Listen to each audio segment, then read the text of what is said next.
कुपवाड एमआयडीसीमध्ये विजेचा कहर. क्रेनवर काम करताना 2 कामगारांचा मृत्यू. मेनन पिस्टन चौकातील घटनेने खळबळ. कुपवाड एमआयडीसी परिसरातील मेनन पिस्टन चौकात मध्यरात्री घडलेल्या भीषण दुर्घटनेत 2 कामगारांचा विजेचा धक्का लागून मृत्यू झाला. क्रेनवर काम करत असताना इलेक्ट्रिक पोलच्या संपर्कात आल्याने ही दुर्घटना घडल्याची नोंद कुपवाड एमआयडीसी पोलीस ठाण्यात करण्यात आली. मृतांमध्ये रोहिदास भगवान उत्तरे वय वर्ष 32 राहणार शिवशक्तीनगर कुपवाड आणि प्रदीप दिलीप खराडे वय वर्ष 41 राहणार यशवंतनगर कुपवाड यांचा समावेश आहे. पोलिसांच्या नोंदीनुसार 20 ऑगस्ट रोजी रात्री 1:30 वाजता दोघेही मेनन पिस्टन चौकात क्रेनवर काम करत होते. यावेळी इलेक्ट्रिक पोलच्या संपर्कात आल्याने दोघांनाही विजेचा जोरदार धक्का बसला आणि ते गंभीर जखमी झालेत.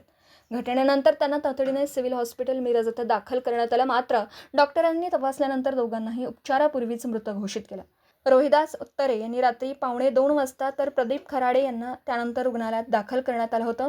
या प्रकरणी एमआयडीसी कुपवाड पोलीस ठाण्यात अकस्मात मृत्यूच्या 2 स्वतंत्र नोंदी 63/2026 आणि 64/2026 BNS कलम 194 अन्वये करण्यात आल्यात.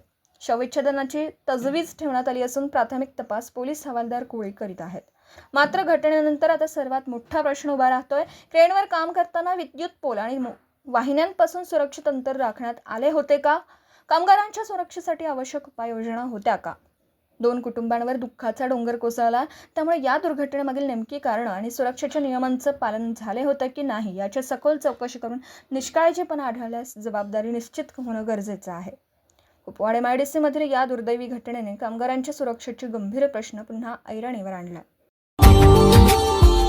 Subscribe now and press the bell icon.